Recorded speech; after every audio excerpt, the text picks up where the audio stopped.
Hello दोस्तों, एक बार फिर स्वागत है आपका आपके YouTube channel Siddharth online coaching में। बीएससी सेकेंड ईयर के फिजिक्स की बात करें तो जो फर्स्ट पेपर चल रहा था फिजिकल ऑप्टिक्स एंड लेजर, उसके 3 यूनिट समाप्त हो चुके हैं। फोर्थ यूनिट आज हमें पढ़ना है लेजर।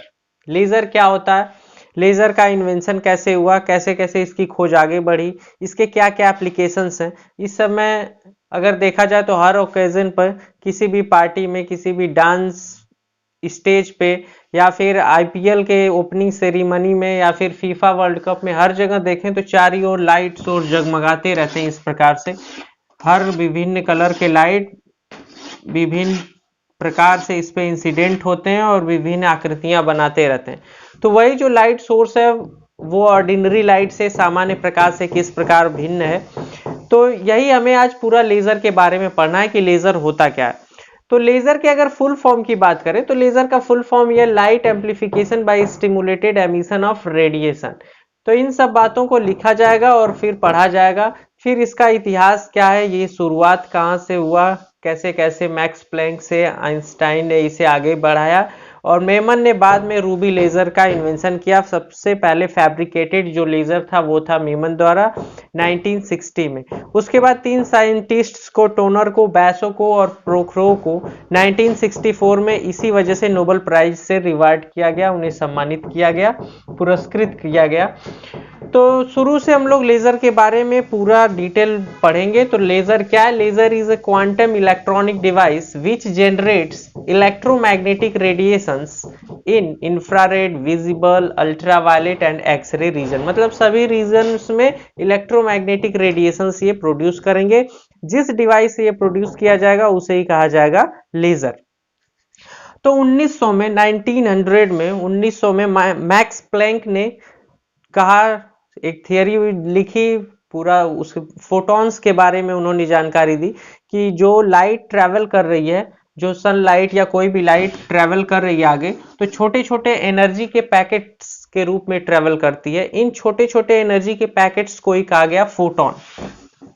इन छोटे छोटे एनर्जी को पैकेट्स को कहा गया फोटॉन। तो उन्होंने कहा energy travels in form of small packets या in the bundle of small packets which are known as photons. तो अगर फोटॉन की फ्रीक्वेंसी एक फोटॉन की फ्रीक्वेंसी न्यू हो तो प्लैंक्स कांस्टेंट होता है h, और एक पार्टिकल के लिए जो एनर्जी हो जाएगा E इज इक्वल टू हो जाएगा h न्यू। तो इस प्रकार से उन्होंने प्लैंक थियरी दी। उसके बाद 1917 में अल्बर्ट आइंस्टीन ने स्टिमुलेटेड एमिशन जो है, इसी खोज के आगे स्टिमुलेटेड एमिशन को प्रपोज किया, उसकी थियरी दी। और उसके बाद 1960 में मेमन ने पहला जो है लेजर फैब्रिकेट किया जिसका नाम था रूबी लेजर। तो ये बात लिख दे रहे हैं, first laser was invented by Maiman in 1960। First laser was fabricated या first laser was fabricated by Meman in 1960। तो ये जो कई प्रयासों के बाद जो पहला लेजर बना वो मेमन द्वारा बनाया गया। तो लेजर वॉज फैब्रिकेटेड या first laser was fabricated by Maiman in 1960, और इसका नाम दिया उन्होंने रूबी लेजर।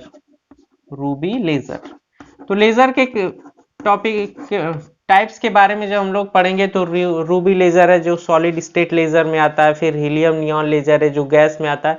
ये इंपॉर्टेंट टॉपिक्स हैं और ये दोनों हमें पढ़ना है। और भी लेजर के बारे में पढ़ेंगे, 3 स्टेट लेजर क्या है, 4 स्टेट लेजर क्या है, तो ये सब बातें हम लोग पढ़ेंगे। तो सबसे पहले जो रूबी लेजर इन्वेंट हुआ वो मेमन ने फैब्रिकेट किया, और कब किया? 1960 में। इसके लिए 3 साइंटिस्ट जिसका नाम अभी बताए हैं, टोनर, बैसो और प्रोखरो को 1964 में नोबेल प्राइज दिया गया for the invention of laser, क्योंकि इनसे पहले इनका महत्वपूर्ण योगदान रहा। तो इनके नाम है toner,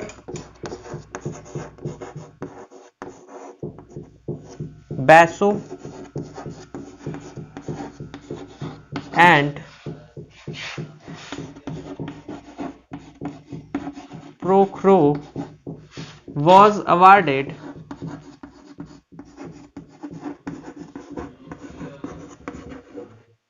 awarded by Nobel Prize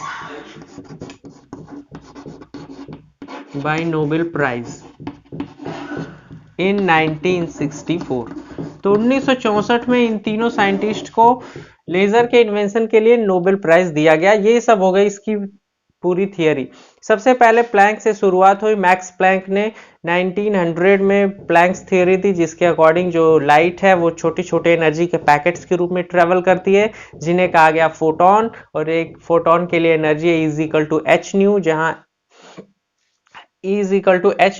जहां एच है प्लैंक्स कांस्टेंट। अब उसके बाद 1917 में एल्बर्ट आइंस्टीन ने स्टिमुलेटेड एमिशन के बारे में बताया। स्टिमुलेटेड एमिशन का यूज करते हुए लेजर को मेमन ने 1960 में इन्वेंट किया, जो था और उसे नाम दिया रूबी लेजर। इसके लिए 3 साइंटिस्ट को, टोनर को, बैसो को और प्रोखरोव को 1964 में नोबेल प्राइज दिया गया। तो अब देखते हैं ये लेजर स्टैंड फॉर, या लेजर का ये फुल फॉर्म पूरा होता क्या है। तो लेजर स्टैंड्स फॉर, तो लिख दें अगर पूरा तो ये हो जाएगा लेजर स्टैंड्स फॉर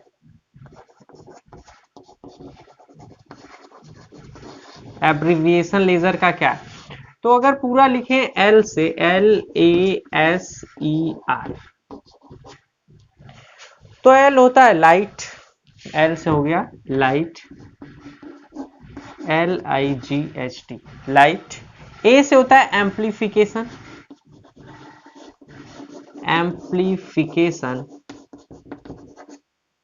एस से होता है स्टिमुलेटेड,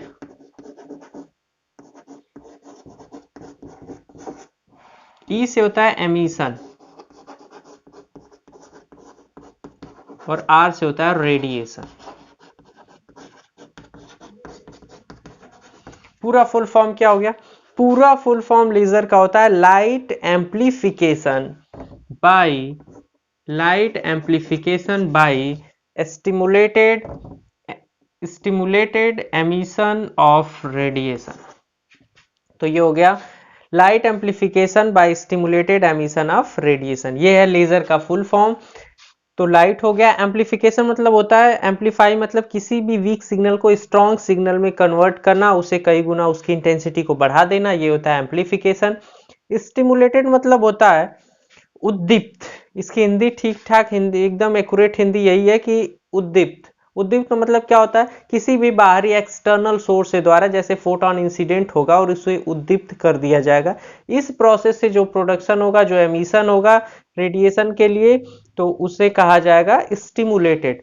तो ये 2 प्रकार से होगा, एक तो होगा स्टिमुलेटेड और दूसरा होगा स्पॉन्टेनियस। स्पॉन्टेनियस होती है स्वाभाविक प्रक्रिया, स्वतः होने वाली प्रक्रिया, जिसमें जो भी रेडिएशंस होंगे वो अपने आप होंगे हायर एनर्जी स्टेट से लोअर एनर्जी स्टेट में, तो उसे कहेंगे स्पॉन्टेनियस, जिसके बारे में हम लोग अगले लेक्चर में पढ़ेंगे कि स्टिमुलेटेड एमिशन क्या है, स्पॉन्टेनियस एमिशन क्या है, फिर एब्जॉर्प्शन क्या है, तो स्टिमुलेटेड एब्जॉर्प्शन क्या है। तो ये तीनों हेडिंग एक अलग से लेक्चर में नेक्स्ट वाले में हम लोग पढ़ेंगे। फिलहाल ये है light amplification by stimulated emission of radiation, ये स्टैंड करता है लेजर के लिए, अर्थात ये लेजर का फुल फॉर्म है। एक चीज और आती है कि सीटी टॉन्स ने, या टाउन्स पढ़ सकते हैं, सीटी प्रोफेसर सीटी टॉवेंस भी पढ़ सकते हैं। सीटी टॉवेंस ने मेजर का इन्वेंशन किया, MASER। इसके फुल फॉर्म को भी अगर देख लें तो M स्टैंड फॉर माइक्रोवेव,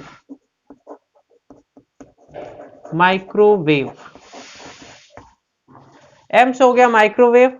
फिर वही चीजें हैं, amplification by stimulated emission of radiation. तो यहाँ पे light amplification by stimulated emission of radiation, और ये जो है मेजर जो स्टैंड करता है, इन्होंने सीटी टॉवेंस ने खोज की मेजर की, MASER। मेजर क्या इन्वेंशन किया? तो मेजर ये हो गया, मेजर क्या कहा जाएगा? ये होगा microwave amplification by stimulated emission of radiation. तो वो हो गया लेजर और उधर हो गया मेजर। अब हमें बात करनी है प्रॉपर्टीज ऑफ लेजर।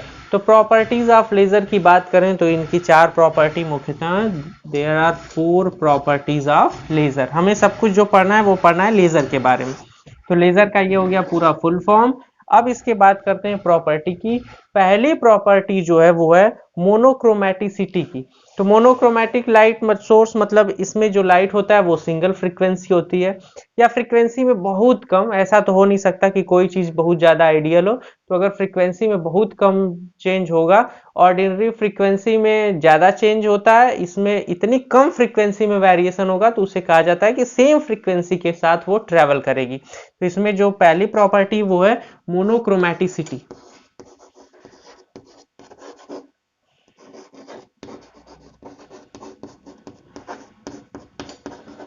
इतना कम वेरिएशन होगा कि हम ये मान लेंगे कि जो लाइट ट्रेवल कर रही है उसकी वेवलेंथ और उसकी फ्रीक्वेंसी सेम है, फ्रीक्वेंसी सेम है तो वेवलेंथ सेम है। तो ये फर्स्ट इसकी प्रॉपर्टी हो गई मोनोक्रोमेटिसिटी।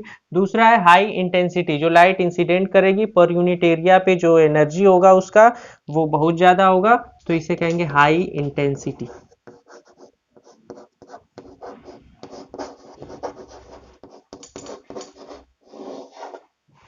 मतलब light falling per unit area, light energy falling per unit area उसकी वैल्यू ज्यादा है, मतलब इसकी इंटेंसिटी ज्यादा है। लाइट जो है वो जहां भी जाएंगी ज्यादा इफेक्टिव रहेंगी, जहां इंसिडेंट होंगी जिस भी सरफेस पे वहां वो ज्यादा इफेक्टिव होंगी। जो लाइट बीम ट्रेवल हो इंसिडेंट होगी वो क्या होगी, उसकी इंटेंसिटी ज्यादा होगी। क्योंकि ऑर्डिनरी लाइट को अगर देखा जाए तो ऑर्डिनरी लाइट मान लिया गया, ये बल्ब बना लिया जाए कोई, तो इसमें जो लाइट है, लाइट सभी दिशाओं में एमिट होगा। और लेजर बीम की बात करें अगर, तो लेजर बीम इस प्रकार से डिवाइस रहेगा और उससे जो लाइट प्रोड्यूस होगी इस प्रकार से स्ट्रेट लाइन में केवल एक डायरेक्शन में ही ट्रेवल करेगी, तो इसकी इंटेंसिटी ज्यादा होगी। डायरेक्शन की बात करें तो ये होगा यूनिडायरेक्शनल, मतलब एक और प्रॉपर्टी लिखी जा सकती है डायरेक्शनैलिटी की, कि इसका जो होगा वो पर्टिकुलर एक ही डायरेक्शन में लाइट ट्रेवल करेगी। इसमें क्या है, ऑर्डिनरी लाइट जो सामान्य प्रकाश है वो सभी दिशाओं में ट्रेवल करेगा और ये एक पर्टिकुलर डायरेक्शन में ही ट्रेवल करेगी। तो लिख सकते हैं हाई डायरेक्शनैलिटी।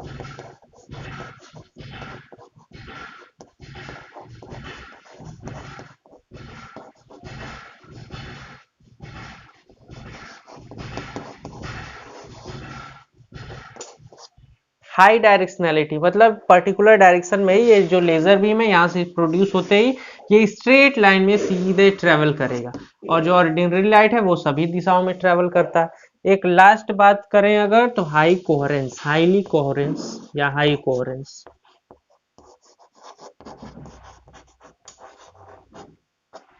कोहेरेंस दो टाइप के होंगे, स्पेशल और टेम्पोरल कोहेरेंस, तो उन पे अभी चर्चा की जाएगी। हाई कोहेरेंस में मेन बात करें कि जो वेव फ्रंट आगे बढ़ेंगे उनके बीच जो फेज डिफरेंस होगा वो होगा कांस्टेंट, मतलब टाइम के साथ उनमें फेज डिफरेंस प्रोड्यूस नहीं होगा, मतलब उनका फेज डिफरेंस जो होगा वो कांस्टेंट होगा, सेम होगा। जो फोटॉन्स आगे की ओर ट्रेवल करेंगे उनमें फेज डिफरेंस कांस्टेंट होगा। तो ये चार प्रॉपर्टीज हैं लेजर की, मोनोक्रोमेटिसिटी, हाई इंटेंसिटी, हाई डायरेक्शनैलिटी और हाई कोहेरेंस। तो इन चारों प्रॉपर्टीज के बाद अब इनके बारे में हम, चूंकि आपको नोट्स बनाना है एग्जाम में लिखना है, तो इसके बारे में हम पूरा डिटेल में दो दो लाइन लिख देते हैं कि ऑर्डिनरी लाइट से किस प्रकार डिफरेंट है। जैसे मोनोक्रोमेटिसिटी की बात करें तो इसके लिए वेवलेंथ जो होगा वो सिंगल फ्रीक्वेंसी और सिंगल वेवलेंथ होगा। हाई इंटेंसिटी की बात करें तो पर यूनिट एरिया पे जो एनर्जी इंसिडेंट हो रही है वो ज्यादा है, मतलब लाइट की इंटेंसिटी जो है वो ज्यादा है। डायरेक्शनैलिटी की बात करें तो ये पर्टिकुलर डायरेक्शन में ही ट्रेवल करेगा, जबकि ऑर्डिनरी लाइट सभी दिशाओं में ट्रेवल करती है। और कोहेरेंस की बात करें तो जो फेज डिफरेंस है, कलाकों का जो अंतर है वो फोटॉन्स के बीच वो सेम रहेगा, मतलब जो वेव फ्रंट्स आगे जो ट्रेवल करेंगे उनमें फेज डिफरेंस रहेगा कांस्टेंट या फिर जीरो। अब उसके बाद इससे पूरा लिख दिया जाता है जिससे आपको नोट्स बनाने में आसानी रहे। तो ये हो गया characteristics of laser beam. First characteristics monochromaticity. तो मोनोक्रोमेटिसिटी पढ़ लिए हम लोग कि जिस लाइट के लिए, लेजर लाइट के लिए जो वेवलेंथ होता है वो सेम होता है। तो laser light consist of only one wavelength, तो एक ही वेवलेंथ रहेगी, सिंगल वेवलेंथ और सिंगल फ्रीक्वेंसी रहेगी। Laser produces single wavelength of light with single colour. तो एक ही कलर का इसमें से लाइट प्रोड्यूस होगा। जो भी लाइट बनाएंगे तो इस प्रकार का एक लेजर हो गया तो इसमें से लाइट प्रोड्यूस हो गया। दूसरा लेजर रहेगा तो इसमें दूसरे कलर का लाइट प्रोड्यूस हो सकता है। वो उसके मटेरियल पे डिपेंड करता है, वो हम लोग पढ़ेंगे जब लेजर के टाइप्स पढ़ेंगे, लेजर कौन सा लेजर कैसे वर्क करता है, एनर्जी लेवल स्टेट, ये सब बातें जब पढ़ेंगे तो उसमें इन सब बातों पे अध्ययन किया जाएगा। दूसरा है हाई डायरेक्शनैलिटी। तो डायरेक्शनैलिटी मतलब एक ही दिशा में ये ट्रेवल करेगा। इसमें लिखा भी गया है कि divergence of laser beam is very small, मतलब जो विचलन है, जो मुड़ना है, जो प्रकाश का फैलना है, बिखराव है, मतलब फैलाव है, वो इसमें नहीं हो पाएगा। अगर होगा भी तो बहुत माइन्यूट होगा, बहुत कम होगा।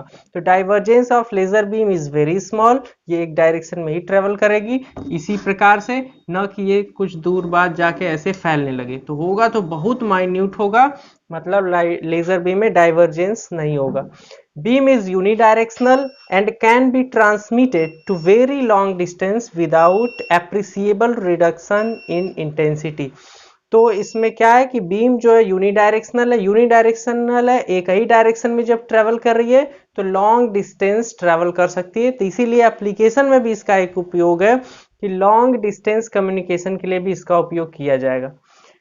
तीसरा एप्लीकेशन हाई इंटेंसिटी, ये सीक्वेंस आगे पीछे हो सकता है। तीसरा एप्लीकेशन इसका हाई इंटेंसिटी। तो large amount of energy is concentrated in a beam in very small cross sectional area. इस वजह से इसकी इंटेंसिटी बहुत ज़्यादा होती है और एक ही डायरेक्शन में है तो पर्टिकुलर एक ही डायरेक्शन में ये ट्रेवल कर रहा है और एक फाइन बीम के रूप में ट्रेवल कर रहा है। तो इसकी इंटेंसिटी जो है, सभी एनर्जी इसी लाइन में कम क्रॉस सेक्शनल एरिया में ही कंसंट्रेटेड है, इस वजह से इसकी इंटेंसिटी ज़्यादा है। वाट पर मीटर स्क्वायर है और ये रहेगा इसका पावर। फोर्थ है हाई कोहेरेंस। तो ये जो लेजर बीम्स होती हैं वो कोहेरेंट होती हैं। ऑल एमिटेड मतलब फेज डिफरेंस जो है वो कांस्टेंट रहेगा या सेम फेज डिफरेंस रहेगा डिफरेंट फोटॉन्स के बीच में। तो all emitted photons has constant phase difference या constant phase relationship with each other. तो सबकी एक दूसरे के साथ जो फेज रिलेशनशिप है वो कांस्टेंट रहेगी। एक और बात अगर कहें तो reflection, refraction, diffraction, interference, polarisation, ये सब चीजें जैसे ऑर्डिनरी लाइट में होती हैं वैसे लेजर बीम में ही पाई जाएंगी।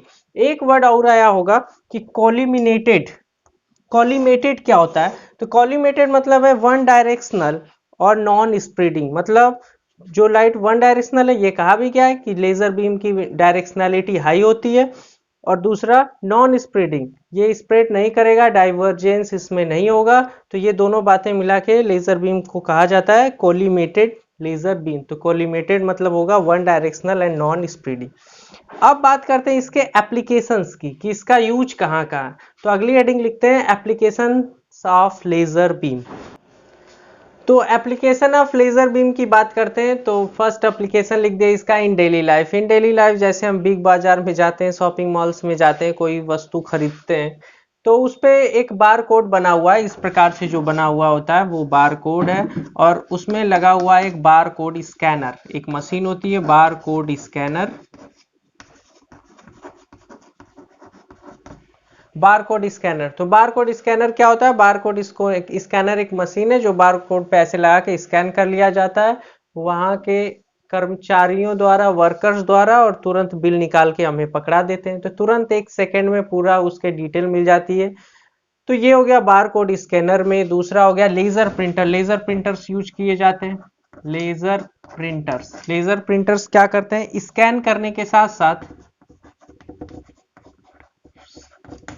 इन पे क्या है, एक पूरी की पूरी बुक स्कैन की जा सकती है जो अपने मेमोरी में स्टोर कर लेते हैं। फिर उसके बाद जब भी आवश्यकता पड़ी उसे कई बार प्रिंट किया जा सकता है या प्रिंट किया जा सकता है। बार बार ऐसा नहीं कि उसके हार्ड कॉपी चाहिए ही चाहिए बार बार प्रिंट करने के लिए, उसे एक बार स्कैन करके उसमें सेव किया जा सकता है डिजिटल प्रिंटर्स की तर्ज पे। तो लेजर प्रिंटर्स हो गए। और भी बहुत सारे, जैसे किसी भी फंक्शन में लाइट्स का उपयोग किया जाता है तो लेजर लाइट्स का उपयोग किया जाता है। कई जगहों पे फंक्शंस पे लेजर लाइट्स का उपयोग किया जाता है भव्य आयोजनों में चमक धमक बढ़ाने के लिए। जैसे डांस पार्टीज हैं, आईपीएल है, आईपीएल की ओपनिंग सेरेमनी में आप देखेंगे खूब आतिशबाजी होती है, तो उसमें भव्यता के लिए इन लेजर लाइट्स का उपयोग किया जाता है। आईपीएल है, फीफा है, तो इस प्रकार इन सब के लिए लेजर लाइट्स का यूज किया जा सकता है। और भी एप्लीकेशन, ये डेली लाइफ का तो नहीं है, लेकिन लेजर लाइट का उसमें उपयोग है। आईपीएल में या किसी भी बहुत बड़े फंक्शन में चमक धमक उत्पन्न करने के लिए, उसकी भव्यता को बढ़ाने के लिए लेजर लाइट्स का उपयोग किया जाता है। और अगर एप्लीकेशंस की बात करें तो अगर किसी अंधे व्यक्ति को लेजर लाइट के द्वारा वो रास्ते में पड़े पत्थर को डिटेक्ट कर लेता है और उसके बाद बच के आगे निकल जाता है। तो ये तो हो गई डेली लाइफ की बात। दूसरा इसके एप्लीकेशंस की बात करते हैं। कम्युनिकेशन, इन कम्युनिकेशन,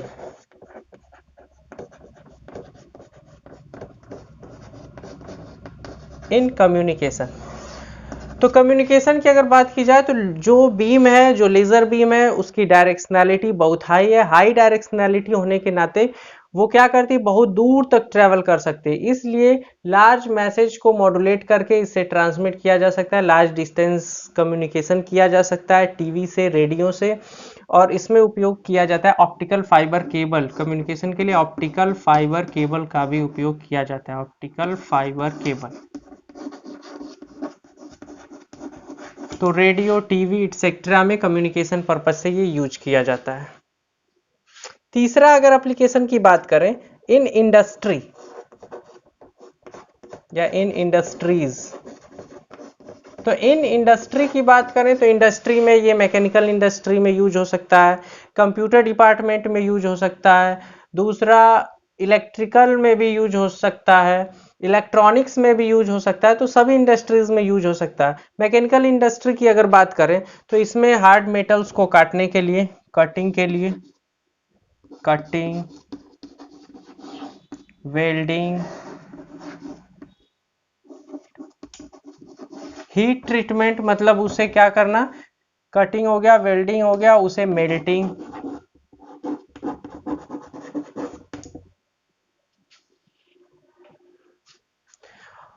तो कटिंग के लिए यूज किया जा सकता है, वेल्डिंग के लिए यूज किया जा सकता है, मेल्टिंग के लिए यूज किया जा सकता है, और बहुत हार्ड मेटल्स में छेद करने के लिए, ड्रिलिंग के लिए भी इसका उपयोग किया जा सकता है। तो ये हो गया मैकेनिकल में इसका उपयोग, मैकेनिकल इंडस्ट्री में ड्रिलिंग के लिए, कटिंग के लिए, वेल्डिंग के लिए। और इसकी फिनिशिंग जो है बहुत फाइन रहेगी। इसमें थोड़ा सा भी इधर उधर जो चेंज है वो नहीं होगा। इस वजह से इसकी जो फिनिशिंग है बहुत एक्यूरेट आएगी। तो इंडस्ट्री में इसे यूज किया जा सकता है। क्लॉथिंग के फैब्रिक्स बनाने के लिए यूज किया जा सकता है, या बहुत बहुत मोटी हार्ड मेटल्स को भी काटने के लिए इसका उपयोग किया जा सकता है, और उन्हें मेल्ट करने के लिए भी इसका उपयोग किया जा सकता है। तो इंडस्ट्री में हो गया। फिर कंप्यूटर की बात करें तो कंप्यूटर में इसे यूज किया जा सकता है। कंप्यूटर में फ्लॉपी डिस्क में इसका उपयोग किया जा सकता है। उसके बाद पूरा का पूरा डेटा एक कंप्यूटर से दूसरे कंप्यूटर में ट्रांसफर करने के लिए भी, पूरा का पूरा डेटा बैंक एक कंप्यूटर से दूसरे कंप्यूटर तक इंस्टेंट ट्रांसफर के लिए, तुरंत ट्रांसफर करने के लिए इसका उपयोग किया जा सकता है, या फिर होता ही है। और भी इलेक्ट्रॉनिक्स की बात करें तो इलेक्ट्रॉनिक सर्किट के डिज़ाइन में, इलेक्ट्रॉनिक सर्किट्स के डिज़ाइन में इसका उपयोग होता है। और उसके बाद जो अनवांटेड मटेरियल्स हैं उन्हें वेपोराइज करने में इलेक्ट्रॉनिक सर्किट में से या सेमीकंडक्टर चिप में से, इन सब में भी इसका उपयोग किया जा सकता है या किया जाता है। अब बात करते हैं मेडिकल डिपार्टमेंट में सर्जरी के लिए। सर्जरी, तो सर्जरी में भी इसका उपयोग होता है। जैसे सामान्य आंखों की सर्जरी में अगर आधा सेकंड लगता है, तो इसमें लेजर टेक्निक से इसे करने में 10⁻⁻⁴ सेकंड का टाइम लगेगा। तो कॉर्निया के ट्रांसप्लांट के लिए इसका उपयोग किया जा सकता है, या फिर जिसे कहें कॉर्निया ड्राफ्टिंग, कॉर्निया ड्राफ्टिंग के लिए इसका उपयोग होगा। प्रत्यारोपण,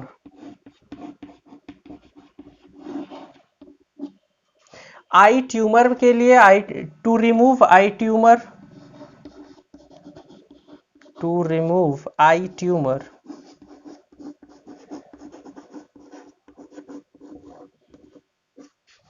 कैंसर में इसका यूज किया जा सकता है।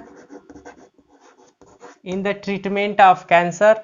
और ब्लडलेस ऑपरेशंस क्योंकि ये क्या करेगा, ये ब्लड विंस को रोक देगा और ब्लड लेस ऑपरेशन रहेगा, ना तो कुछ काटना है ना तो कुछ हटाना है, तो ब्लड लेस ऑपरेशंस के लिए भी इसका उपयोग होता है। सर्जरी के बाद बात करते हैं साइंटिफिक रिसर्च की। नेक्स्ट हेडिंग इसमें बात करते हैं साइंटिफिक रिसर्च।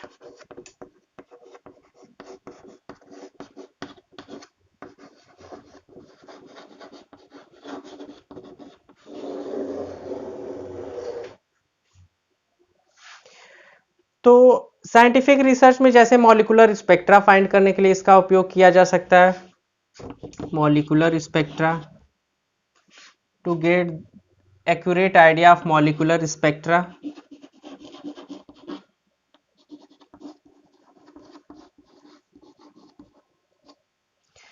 फिर उसके बाद किसी भी केमिकल रिएक्शन का नेचर के बारे में पूरा स्टडी करने के लिए, तो गेटिंग आइडिया या to get the idea about the chemical reaction, या किसी भी केमिकल रिएक्शन को इनिशिएट करने के लिए भी इसका उपयोग किया जा सकता है। तो केमिकल रिएक्शन को इनिशिएट करने के लिए, उसके बारे में पूरा जानकारी लेने के लिए। और एक और एप्लीकेशन इसका रमन स्पेक्ट्रोग्राफी के बारे में कंप्लीट जानकारी प्राप्त करने के लिए भी इसका उपयोग किया जा सकता है। तो साइंटिफिक रिसर्च में हो गया रमन स्पेक्ट्रोग्राफी में, Raman spectrography.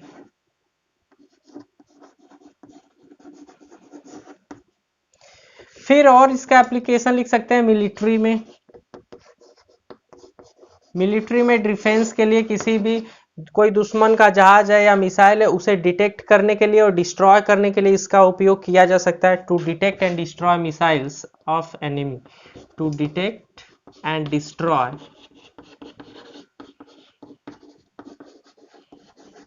To detect and destroy missiles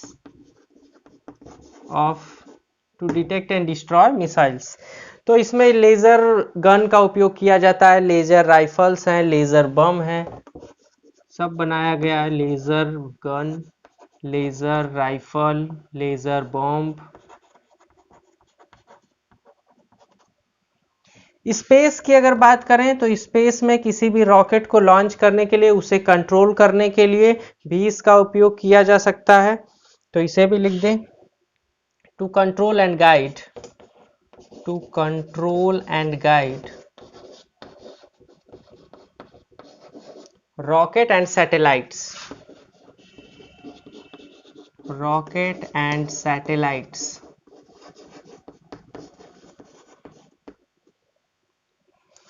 mining and tunnelling में भी इसका उपयोग किया जा सकता है।